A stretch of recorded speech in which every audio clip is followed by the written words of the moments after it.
So in this unit, we're going to be looking at some ratios, fractions, and percents. Percentages are good. And yeah, this is nice because it's got a nice picture up in here. Looks like there's some dolphins up in here. Now there are some little peoples in the boat, so don't worry about those. Let's just do just one comparison right here. Let's first look at, we got the big ships. I think they call them schooners, but I could be wrong. Schooner sounds good. So, but schooner is a long word to spell, so I'm going to say that we got ships. And then on the other hand, we got these rowboats up in the top. But we're not so worried about the dolphins, just like we're not worried about men's to women's as well. So how many ships are there up in here? There's 3 ships. And how many rowboats? 5 rowboats, okay? 3 to 5 rowboats. So if we look back at what a ratio actually be, ratios are usually just a comparison between two different things. They say quantities because it's kind of a nerdy word, but we'll just say it's a comparison between two things. Now, we're not really comparing them in the way that we would inequalities. We're not saying that there's more rowboats than ships. We can identify that. But ratios, if you guys hopefully remember this from 6th grade, ratios are represented by symbols. So right here, let's just keep the ratio in the same order. We're going to be comparing ships 3 to 5. to rowboats. Rowboat. Like these. Well, you guys may remember this. There are 3 ships. And how many rowboats? 5. And in between these, for a ratio, we use what they call a colon. Like these. Okay? No, it's not a semicolon, but it's close. Alright, there are other ways to write ratios. Now, we would say this as 3 to 5. Not the number 2. Not the word to, but the word to. T-O. Okay? So we can write it exactly like that. 3 to 5. Notice how many O's there are in 2. Okay? But there is another way. Yeah, go ahead. As a fraction. As a fraction. 3 to 5. But that's not all. There's another way. There is the way that we write it 3. I like these. 3 to 5. But we can put division in between. See that right there? Yeah, that was clever, right? Do that to me, man. This should help us understand what operation is being used with ratios. Division. It is, but it's written differently. Yep. So there's another way. But that's not it. There's one more. We can write it as 3 to 5. Using long division. I don't like long division. If for some reason you like to write the word to because English is your favorite subject, then write it out, okay? If you prefer just the 2 dots because it's so stinking easy, then do that, all right? But for the most part, we are going to be using fraction. So in the space below, write as many ratios as you can find in the picture shown above. Be sure to label what you are comparing, okay? All right, so we already did a 3 ships to 5 rowboats. Just put B for boats. But let's write some more ratios up in here, right? So maybe we can say that if there were 6 ships, then how many boats would there be? What? 10. Oh. 10. Then there would be 10 boats, Well, why 6? like these. Oh, yeah, Okay? yeah. Let's write this even more differently. Let's say that there was 9 ships. 12. Then how many boats? 15. 15 boats. Now this, so how did we get, first of all, how did we get 3 more. 10 boats from the 6 ships? You had 3 more. Yeah, it was 3 times 2 is 6. 5 times 2 is 10 boats. So how did we get 15 boats for 9 ships? Well, 3 ships times 3 gives us 9 ships. 5 boats times 3 is 15 boats. Yep. Well, the other ratios they wanted was like humans and dolphins and stuff, but we'll just keep it at ships and boats. All right. Now we're on this second example. It says to use a taper bar model. We're not so concerned with that, especially since for the most part the game is that. Let's just find different ratios on these. Okay. So for example, right here we have two things that we're comparing. We got sunflowers and we got roses. Alright, so for example on these, I'm going to keep my sunflowers in the numerator, roses in the denominator, but right here wouldn't matter. Maybe if we put roses in the numerator and sunflowers in the denominator, okay? So, right here, let's go and write our first fraction. Sunflowers, how many sunflowers do we see right here at the beginning? Two. And how many roses? 6. 6. So this is our first ratio in comparison using a fraction. Well, that brings us to proportional relationships. Proportional is when we have many ratios, whether it be 2 or more. We have ratios that are equal. So, for example, we've already got 2 sunflowers for 6 roses. So let's say that we wanted to write an equivalent or proportional ratio. Then, for example, 1 sunflower to 3 roses. Like these, okay? So if it said we want a proportional ratio, then you'd want to write something different. Or if they said, how many sunflowers would I have if I had 3 roses, you'd have to say 1, okay? But it also asks for many others. For example, what would be another one that would be equivalent? 4 to 6, 200. 4 sunflowers to 12 roses. All right, well, let's keep looking then. So the next one, perhaps, let's say that I had 3 sunflowers. How many roses? 8. 7. 9. Very good. Well, how do we get 9? Well, right now, for 3 to 9, I'm using 1 to 3. All I did is I took 1 to 3, I multiplied the 1 and the 3 by 3.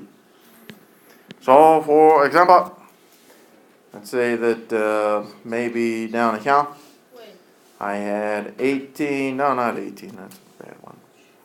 Let's say that I had 21 roses, okay? Well, if I had 21 roses, I'm comparing this to 1/3, or 1 sunflower to 3 roses. Now, there should be an equivalent fraction, right? So the value has to be exactly the same. 7. So I say, well, I know 3 times 7 is 21. So I'm going to multiply 1 times 7 to get 7 roses, sunflowers. Divide 21 divided by. So it would be 7 to 21. Now that's just one way to look at it. Some of you noticed that 1 times 3 gave us the denominator. So you could say 21 divided by 3 would give you the numerator. That's what I did. Either way works. Compare this now. Let's say that, for example, I had 1/2 of a sunflower. Then, how many roses would I have? 1.5. Well, no mixed numbers, no.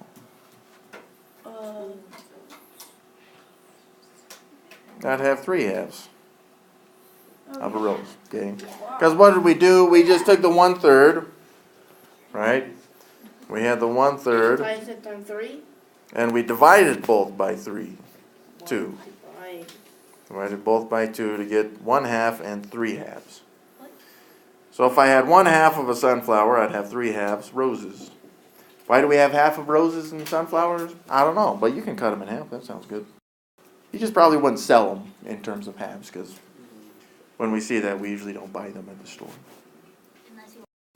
Why was it bad? All right, so these are all the ratios that we have up in here. Well, the ones that the models gave us, we're not going to worry about those, but we did go over all of these. 2 sunflowers to 6 roses, 1 sunflower to 3 roses, half sunflowers to 3 halves roses, and 5 sunflowers to 15 roses. So it says to find 2 other ratios that are proportional to those ratios. We did that already as well. But number 2 is a good one. It says a vase holds 6 sunflowers and 18 roses. Is vase too British? Vase. Or is it vase because we're in England? English speaking. We're in England right now? All right, vase. Vase it is. Right. A vase holds 6 sunflowers and 18 roses. Is this grouping proportional to the ratio of sunflowers to roses discussed above? Yeah. Honor homework. All right. Why? So let's go and write this up and count. So I got 6 sunflowers to 18 roses. Which of the ratios should we compare it to? 2 to 6, 1 to 3, half to 3. 1 to 3. So are these two ratios equivalent? Yes. Yes, they are. If we were to reduce 6/18ths, we would get 1/3. So yes. Is this grouping proportional? Yes, it is. All right. So number 3, though, let's compare at these. So this one gave us 9 sunflowers to 21 rows. Is this equivalent? So we'll check. Is this equivalent to? We'll use 1 to 3 again. Is this equivalent? Very good. And the answer is no. Because if we did 3 times 7, we'd get 21. But 1 times 7 does not equal 9er. So no. So that's very good. So let's say we're going to change one of these two numbers. Do you guys want to change the 9 or the 21? 9. The 9. If we change the 9, what would we have to change it so that it would be equivalent? The time? To make them equivalent 7. ratios. Very good. It would have to change to 7 because now it's 3 times 7 to get the 21 roses. So we have to do 1 times 7 to get 7 sunflowers. Well, now we got to consider percents. And as it turns out, percent in America here, we use it as one word, but it's really 2 words. Percent. Well, cent is in 100, so we would just say that this is per 100. All right, well, why is it important that it's 2 words? Because then we can see it's per 100 or it's out of 100, which means that we'll be dividing it by 100. Okay, it's out of 100. So what this means, for example, is if I had 25%, very common percentage, then that's 25 out of or divided by 100. That would be the fraction. What this also means is that for the fractions to become percents, we need to make it out of 100 as well. Okay. On the other hand, when we compare decimals, which we will do, if we had something like 0.125, the percent is in the hundredths position, which is the 2. So that'd be 12. And then the 5 would have to be, that's where the decimal would be, 12.5%. Now all this stuff is stuff you guys should know by now, but it's nice to review. Now on the other hand, some people said, move the decimal 2 times to the right, and there it goes. Alright, there were a total of 4 parts, 1 part sunflowers to 3 parts roses, so there were 4 flowers. And sunflowers are 1 part of all 4 flowers written as a fraction. This is 1 divided by 4 equals 25%. This means that the ratio of 1 sunflower to 4 total flowers is equivalent to 25 out of 100. Here we'll find the simplest ratio of girls to boys in the ski club. And in the ski club, there are 4 girls to 16 boys. So if we were to simplify this, okay, how would we do that? Now I should get an equivalent fraction, so it should be proportional. But to simplify these, how would we get 1/4 though? Now, we say divide it by 4. Really, we're not dividing it by 4. Divide them by 4. Very good. So we got to divide the girls by 4, and then also the boys by 4. And then we got 1 girl and 4 boys. That would be the simplest form of the ratio, because now one of the values is a 1. That is the simplest form usually. Sometimes it may not be a 1 because, just can't simplify any further. So what that means is we have to be able to divide both of them by the same number and get usually whole values still. Around 2 8. Now we did that in one step, so yeah, if you divide the 4 and the 16 by 2, you'd get 2/8 and divide both those by 2 as well. So what percent of the students in the ski club are girls? So if it's 1 to 4, we need it out of 100. So from 4 to 100, we have to multiply that by 25.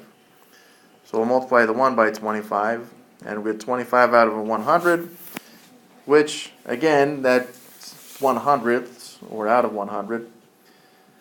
Per 100, meaning we got 25%.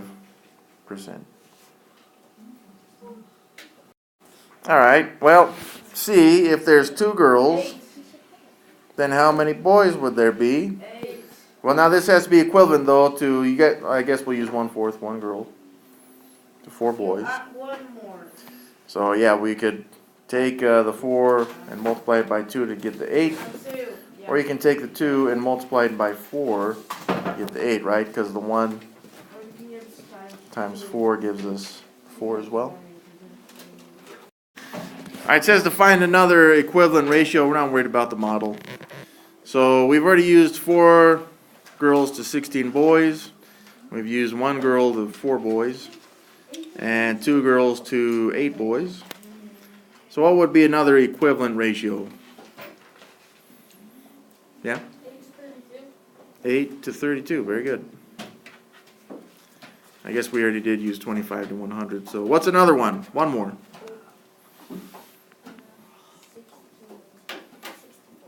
16 to 64. Very nice. 12 to 48. All right, 12 to 48. Now it also would work.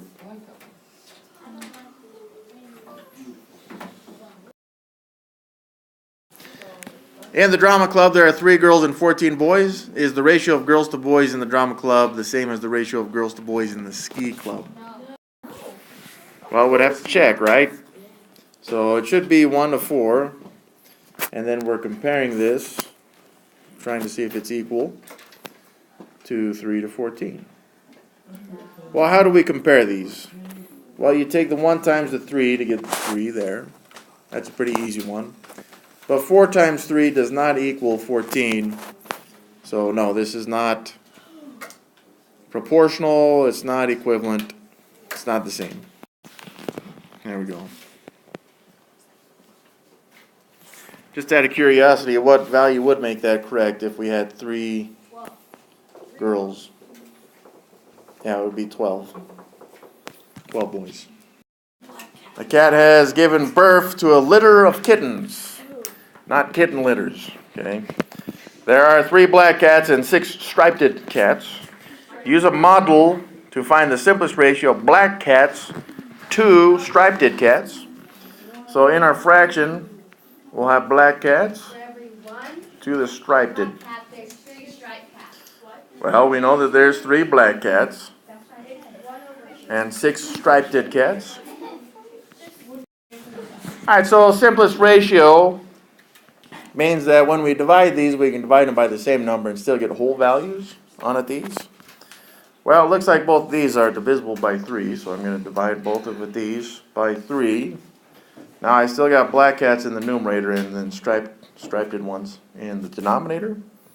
And dividing both of this by 3, 3 black cats divided by 3 would give me 1 black cat. 6 striped cats divided by 3 would be 2 striped cats. So this would be it in simplest ratio.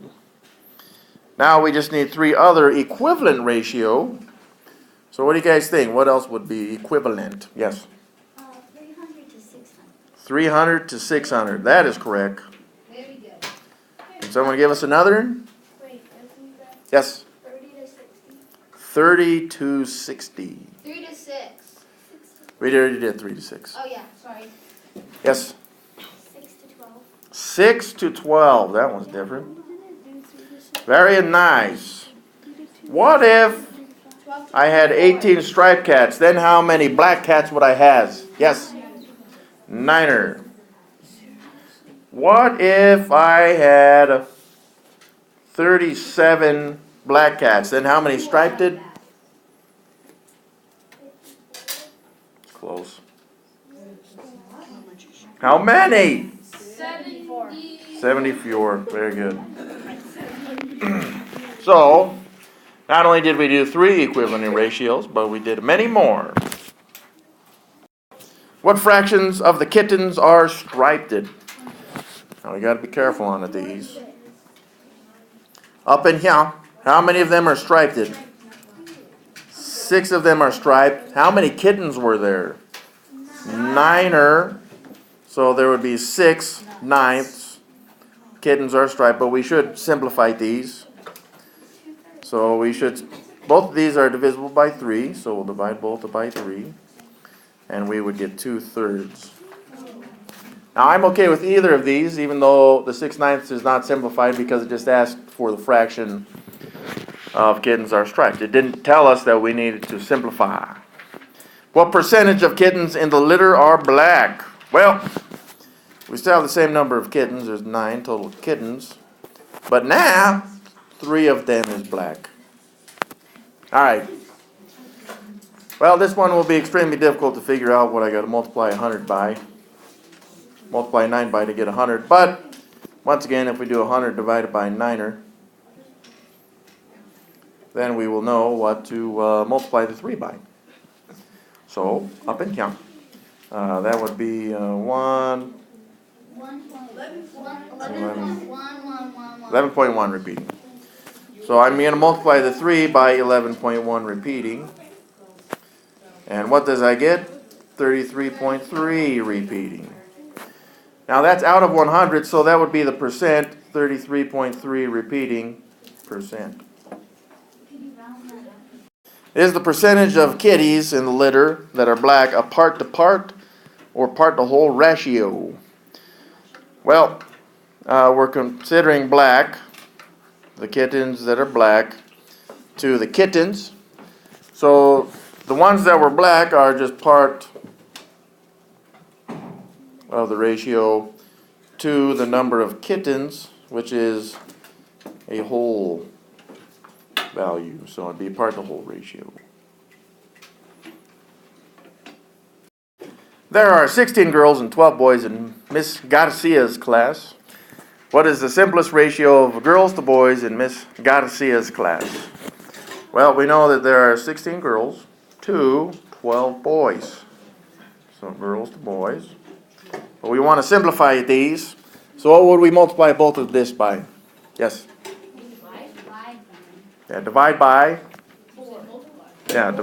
4. Or multiply by 1/4. It's the same. I'm going to divide by 4 to make them smaller. Simplifying at these. I'd have 4 girls and a 3 boy. And this would be the simplest form of that ratio. Is that a part-to-part or part-to-whole ratio? Well, the girls are part of the class, and the boys are only part of the class. So this is a part-to-part ratio. What is the ratio of girls to student? Well, we had 16 girls to how many student? 28 student. And of course, we could simplify these to 4/7. Approximately what percent of the students in Miss Garcia's class are boys? Well, we got 12 out of the 28, so it should be something out of 100. Well, again, we got to figure out what do we got to multiply 12 by. So I'm just going to do 100 divided by 28. 8.3 for repeating. So that's times 8.3 repeating.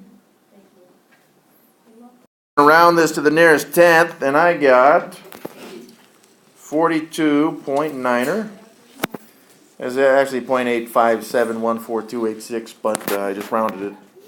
So that's the percent right there, 42.9%. Next one, what fractional proportion of the students in Miss Garcia's class are boys? What fractional portion of the students in Miss Garcia's class are boys? Okay. Well, I guess we did that right. Portion, that was 12 to 28. But, I mean, we could simplify these to 3/7.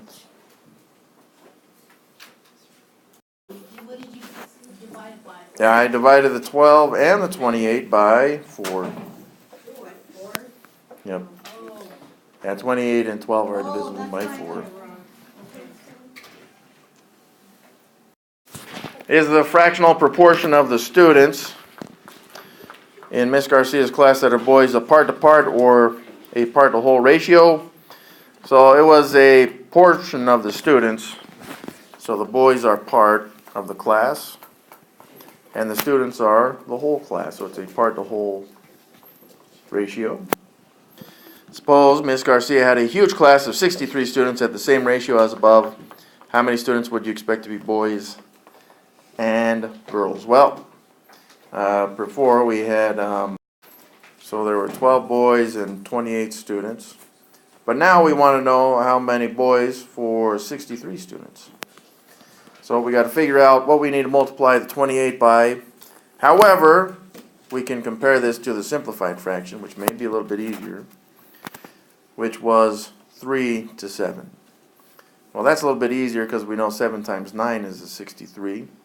So 3 times 9 would be 27. So in a class of 63 students, we would expect 27 boys.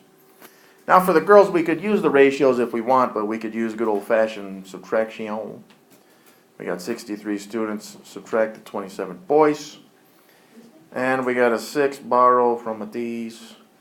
5 minus 2 is 3. 36 girls.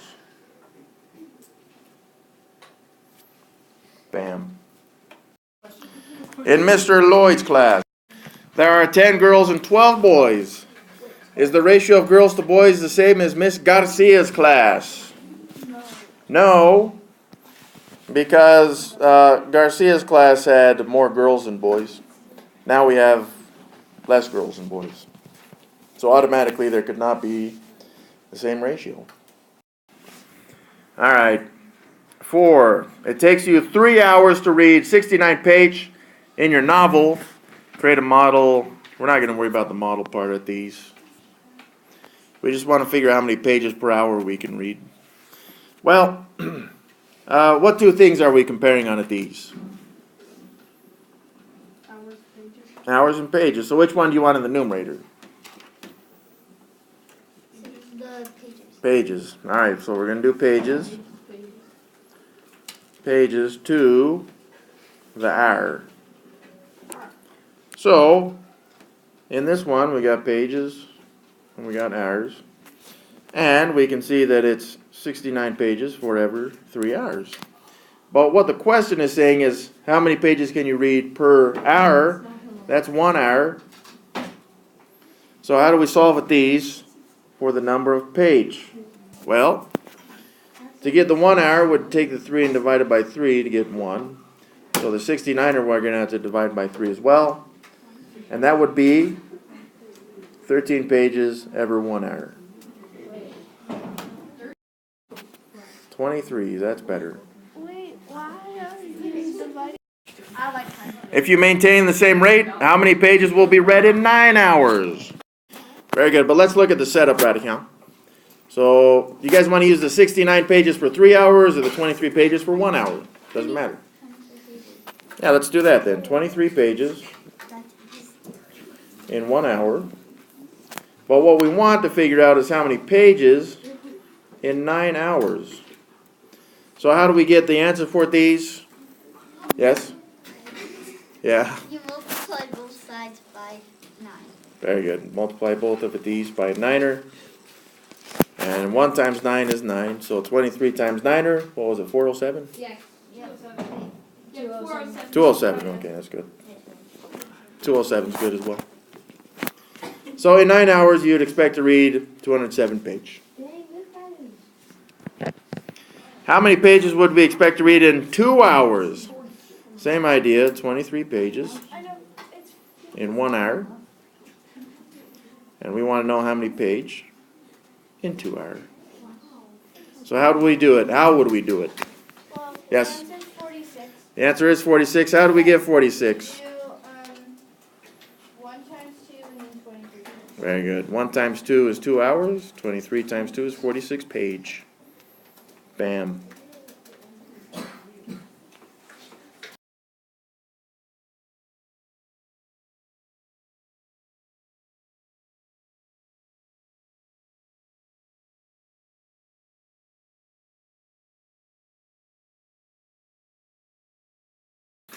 On average, Roman's car can go 450 miles on a full tank of gas. His gas tank can hold 15 gallons of gas. Use a model. We're not going to worry about the model. We'll just figure out the number of miles he gets per 1 gallon of gas. So if he can go 450 miles and on a full tank of gas, and the full tank is 15 gallons, what two things are we comparing right here?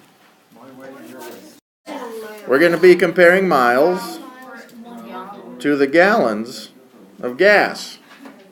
Well, right here, it already told us that he can go 450 miles on 15 gallons. Very good. But what we want is to know, and this should be an equivalent ratio, how many miles he can go with 1 gallon. So how do we do that right there? Yeah. Right, how do we get the 15 gallons to 1 gallon? You divide it by 15 to get the 1 gallon. Then you do 450 divided by 15 as well. And it appears he can go 30 miles with 1 gallon of gas. It's pretty good. That's decent. No. Alright, well, the next question is, how many miles can he go with 8 gallons of gas? So I'm just going to be using the same proportion, right? Yeah. Except for now we got 8 gallons instead of 1, or 15. And we want to know how many miles. Now, I'm going to use the 30 to 1 because it's going to be a little bit easier to use right now. Very good. 1 gallon times the 8 would give us 8 gallons. So 30 times 8 is how many miles? 240. So with 8 gallons, he can go 240 miles. C says Roman is going on a trip where there will not be any gas stations available. He completely fills his tank, which is how many gallons? 15. But in addition to that, he packs another 10 gallons of gas. So how many total gallons of gas does he have? 25. Very nice. That's round trip too. Perhaps. I don't know if it said it was a round trip. But we know we got 25 gallons right now. The question is, how many miles can he go with those 25 gallons of gas? So I'm going to compare this once again to 30 miles for 1 gallon. Why am I doing that? Because having the 1 gallon is a pretty easy comparison, even for 25 gallons. 3 times. Okay, so I would take my 1 gallon and multiply it by 25 of those gallons to get 25. 30 also then times the 25 gallons would give us 750 miles with the 25 gallons. That's a pretty good long ways right there. You can get pretty far on that. You So could go to like Texas. you could go to Texas and then somewhere else in Texas. We're not going to use models, but is driving 120 miles on 4 gallons of gas proportional to what we were just doing? I think so. So we got 120 miles It is. for 4 gallons.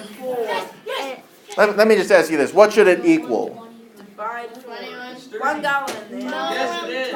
1 gallon per 45. 1 gallon for, it was 30 miles, right? Come on, Trey. Well, the question is, are these equivalent or proportional? Yes. Yeah, right, because you do 4 divided by 4 to get the 1. 120 divided by 4 is 30. So yeah, these are proportional. Use the models you have drawn. We're not going to use models to determine if 15 miles on half a gallon is proportional. Would that be proportional? Yeah, that would be, because we just took the 30 miles for 1 gallon and divided those by half. So the answer to this one is yes. What about 200 miles for 6 gallons? Nope, because 200 miles That equals 33. for 6 gallons. That equals Well, that'd be 1 gallon would produce, 33.3. yeah, thank you, 33.3 miles? repeating miles That's really low. on 1 gallon. Now this one's better, but it's not equivalent, so it is not proportional.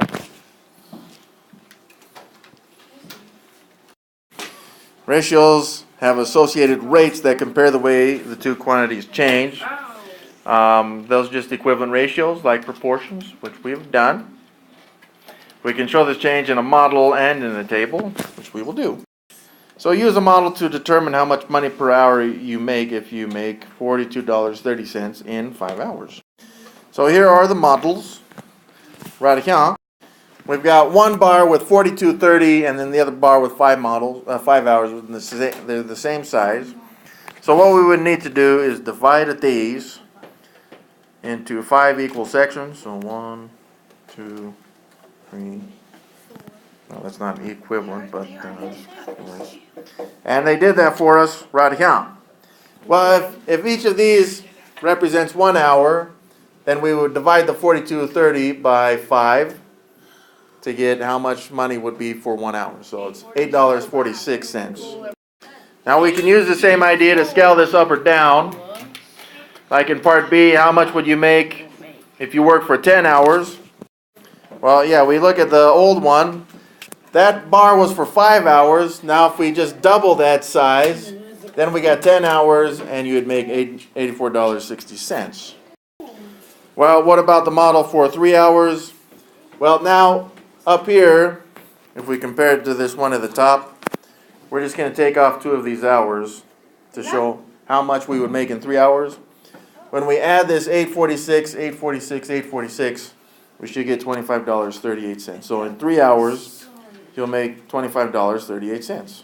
The table below has been filled in with the equivalent ratios found in parts A, B, and C. Find more equivalents. Observe and discuss many patterns. Yep. So on this one, they've already filled out, and we already knew 1 hour was $8.46. So if we worked for 2 hours, how would we figure that out? Times it by 2. So we got $8.46 times 2 hours, and you get $16.92. Right here.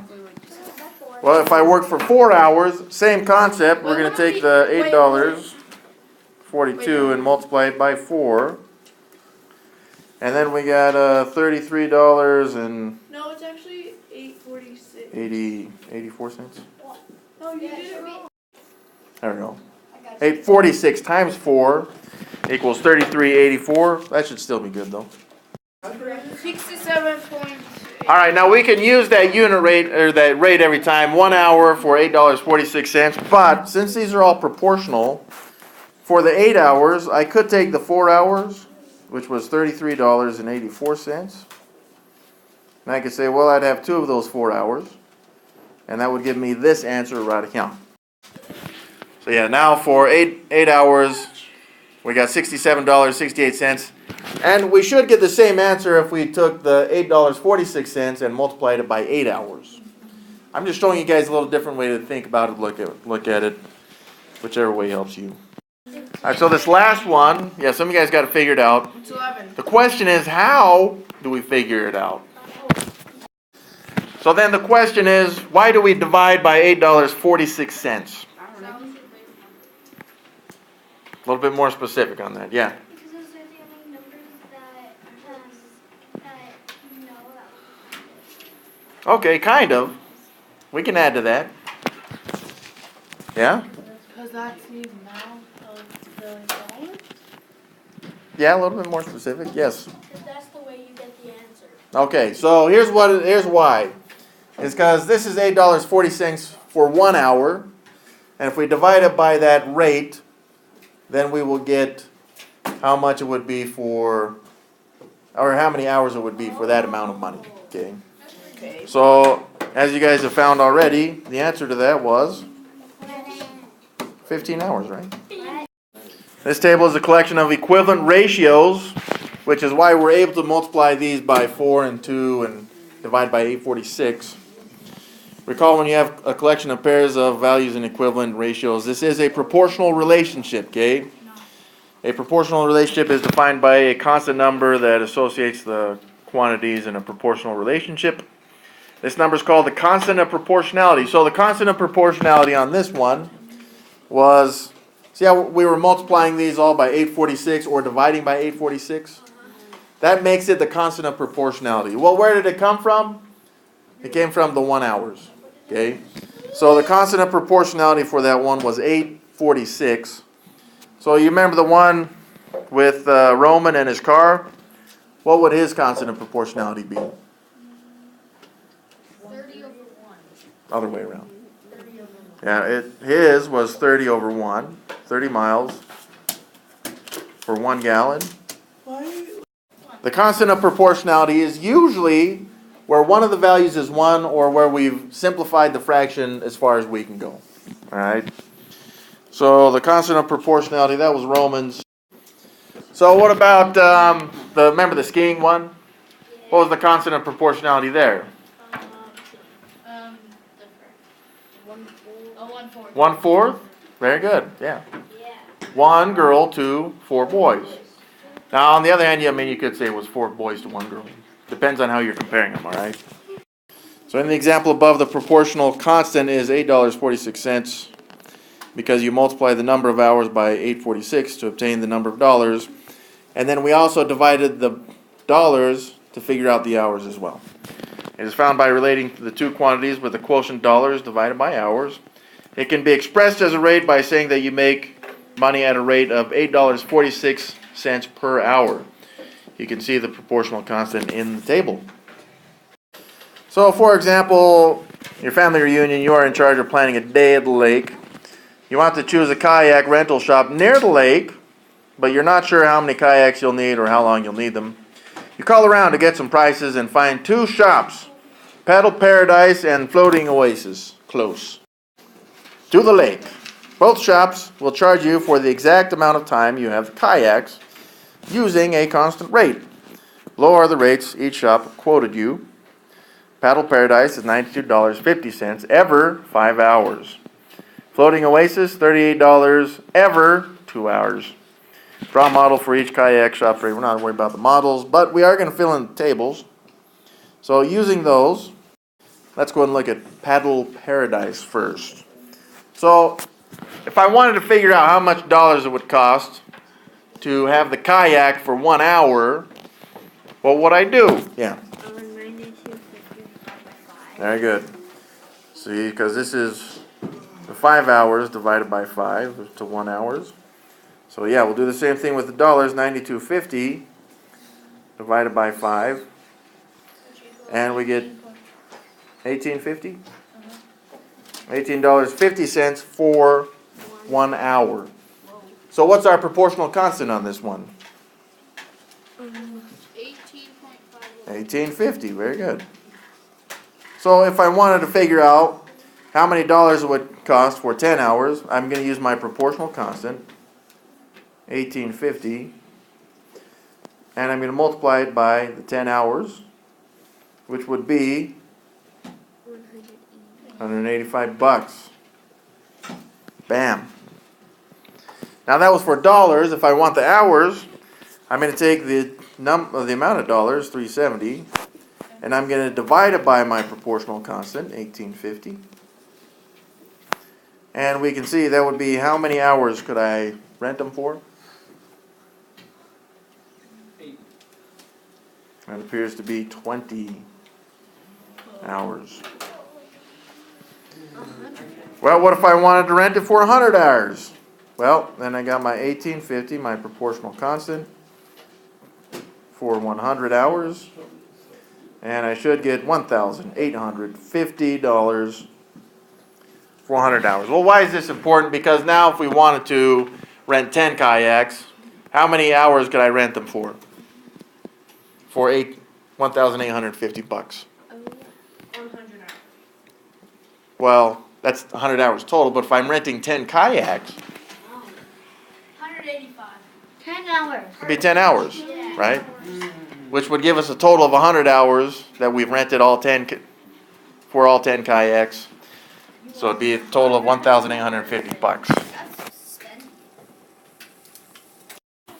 All right, this one was extremely generous because Floating Oasis, did they give us the proportional constant? Yes. Yes, they did. How do we know? It's right there. Because we got the 1 hour right here, right? So if I wanted, my proportional constant is already 19. if I wanted to figure out how many dollars it would cost to rent for 10 hours, It's 190. I would take my 10 hours and multiply it by my proportional constant, which is $190. What about for 20 hours? 380. Yeah, 20 times my proportional constant. Bam. $380. Well, how many hours could I rent one kayak for if I was going to pay $1,900? 100 hours. Yep. I got my 1900. Now I'm dividing by my proportional constant. And that is 100 hours. Now that we see at these, which of the two, Paddle Paradise or Floating Oasis, is cheaper? Paddle Paradise. Paddle Paradise is cheaper. By how much? And this is where we got to be careful. 50 Yeah? By 25. Now, 50. and we got to be a little bit more specific though, yeah? $50. It's close. We just got to be more specific on that. So you're right. Just we need to be a little bit more specific, yeah? Isn't it $150 less than Floating Oasis? It depends. Again, it's all about specificity. Yes, 50 cents. They would say 50 cents per hour. that is correct. 50 because it's a rate now that we're saving. 50 cents every hour. What if you said you save? Well, as it turns out, you decide to go with Floating Oasis because it's closer. How much would it cost to rent a kayak for 33 hours from Floating Oasis? Well, we got 33 hours. And the proportional constant is 19, so we're just going to multiply these. 33 times 19, $627 for 33 hours. Well, what if you only had $1? How long would it take? How long would you be able to rent a kayak from either shop? So let's look at old Paddle Paradise first. Second. Well, we know for 1 hour we can get, it's going to cost $18.50, but we want for $1, right? So we got the ratios. There should be equivalent ratios, right? I got 1 hour for $18.50. But what I want to know is how many hours for $1. So how do I do these? Well, I take the $18.50 divided by $18.50 to get 1. So I got to divide the 1 by $18.50 as well. So it's 1 divided by $18.50. So if I had $1, I took my George, I laid it on the table, and I say, hey, I want to rent your kayak. How many hours can I rent it for? They would tell you 0.054 hours at Paddle Paradise. What about the Floating O? Well, the Floating O was 1 hour, was $19. But what we want is to figure out how many hours for $1. Well, same idea on it, these. We take the 19 divided by 19 to get to 1. 1 divided by 19, therefore, would be 0.05, is it 2? Yeah. Bam.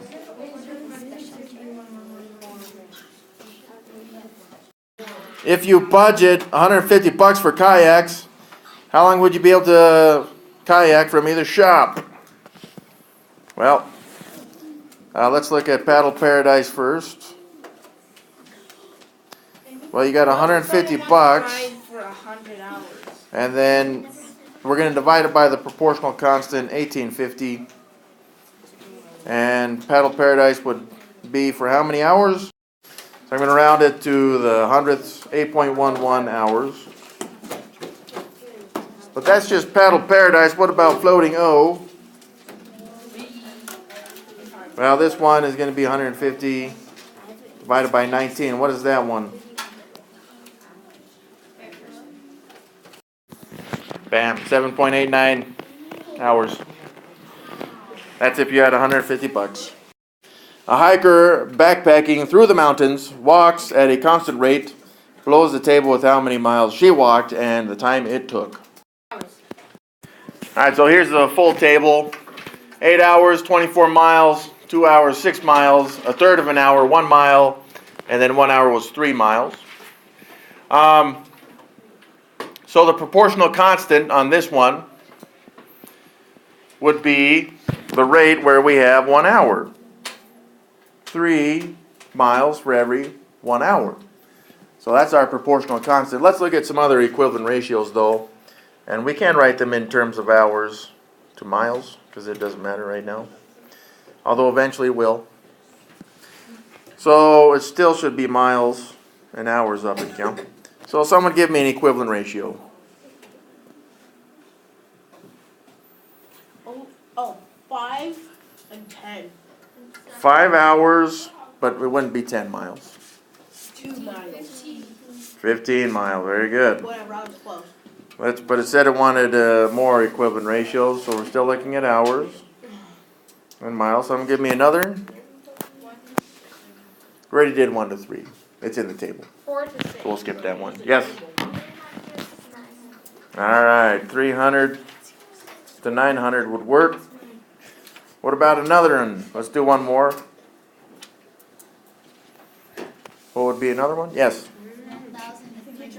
1,000 to 3,000. That's very good. So all these are equivalent ratios because they all have the same value. What is the rate of miles per hour in simplest form? Well, up here, we already see that it was 3 miles. That's not miles. Miles for 1 hour. So there's our rate in miles per hour. You could put 1 hour right there if you wanted. What patterns do you see in the table? Well, it looks like, well, I don't really see any patterns, but the miles is always 3 times as much as the hours. Wait, didn't you say the hours had to be in total? Yeah, sorry, we could have written it that way as well. Oh. 1 hour, Get like still 3 miles, yeah. Either way. Alright, what patterns do we see? Well, again, the miles are just 3 times the amount of hours, or the hours are a third of the amount of miles. Okay? Paul hiked 12 miles in 16 hours. Is he traveling at the same rate? Well, no, because if he traveled for 12 miles, how many hours should that take? 12. Oh, I mean 36. 4 hours. Should have taken him 4 hours to do the 12 miles, but now it's looking at 16 hours, so no. He is not traveling at the same rate. For each table below, one ratio is given. Draw a model. We're not going to worry about the model. We'll just fill in the empty spaces, but it's all proportional, so we should have equivalent ratios. So for example, on number 3, we got 12 servings to 21 ounce. Actually, it may be better to flip that thing. So I'm going to do 21 ounces to 12 servings. So how many ounces would this be for 4 servings? Well, we'd take the servings, divide it by 3 to get the 4. And the 21 would divide by 3 to get 7 ounces. 7 ounces for 4 servings. Well, what about 16? Now, we got 2 fractions that we can use to find equivalents. So I'm going to use the 7 ounces and the 4 servings because that one is simplified completely. And we're going to make this equal to 16 servings, but we don't know how many ounces. Well, 4, we'd have to multiply that by 4 to get 16. So 7 times 4 would be 28 ounces. And likewise for the 8, 7 ounces for 4 servings. We want to know how many ounces for 8 servings. So 4 times the 2 is 8. 7 times the 2, 14 ounces. So what is the proportional constant on this one? It's just a simplified form of the fraction. 7/4. There we go. So on at these, if I have 6 children and 2 cars, How many children can I put in one car? 3. What if I have 5 cars? What if I have 30 children? 10 cars. Very nice. If you have 10 children, you need. So the question, Children, you need to stop. what is the proportional constant? Very good. 3 to 1. Alright, so on this one, we'll take a deeper look at these. So if I wanted 1 battalion, how many soldiers would that be? Well, you do, right, to get the 1, you did 3 divided by 3. So 1,500 divided by 3 was 500, right? 500 soldiers? Now, if I wanted 4 battalions, then I would have, I know it's 500 every one, so I got 500 times the 4, which would be 2,000 soldiers. Well, what if I had 2 battalions? Now we got the 2 times the 500, which would equal 1,000. Now the proportional constant is the number you keep multiplying by to get these values, which was 500. Very good. So this one, the proportional constant is 500. And if we wanted to figure out the number of battalions for a specific number of soldiers, we would just divide it by the proportional constant, okay? So the proportional constant is the number you're multiplying or dividing all the numbers by to get the new values. Find, fix, and justify. The values in the table below represent the lengths of corresponding sides of 2 similar figures. The side lengths are proportional to one another. Darcy filled in the remaining values in the table and has make a mistake. Find her mistake and fix it by filling in the correct values in the table on the right. Then provide an explanation for what she did wrong. Okay. Well, let's look at the one and fill it in correctly. So if we have 4, and then figure B has 6, then if figure A has 5, figure B should have what? 20. Okay. Alright. I'm worried a little bit. I'm not sure what will happen up here. Alright. Well, here's the thing is, think about this. If figure A had a side length of 1, then figure B would have to have a side length of 4. You just need 3. 1.5. Very good. So if I wanted to figure out side length A has 5, then how would I figure out side length B? I multiply it by 1.5. Well, I'm sorry. Yeah, 5 times 1.5. So I got 5 times my proportional constant, 1.5, and I get 7.5. All right, well, what if I had 10? Then I do 10 divided by 1.5. And then my figure A would have a side length of 6.6 repeating-ish, something like that. What if I had a side length in figure B of 4.5? So again, I'm dividing that by 1.5. And I would get 3. So what has gone awry for Darcy? Well, you see how 6 is just 2 bigger than 4? So she did 5 plus 2 is 7. 10 minus 2 is 8. And then 4.5 minus 2 is 2.5. That is not how the ratios are going to work. They've got to be multiplied or divided by something, which is why our values are very different.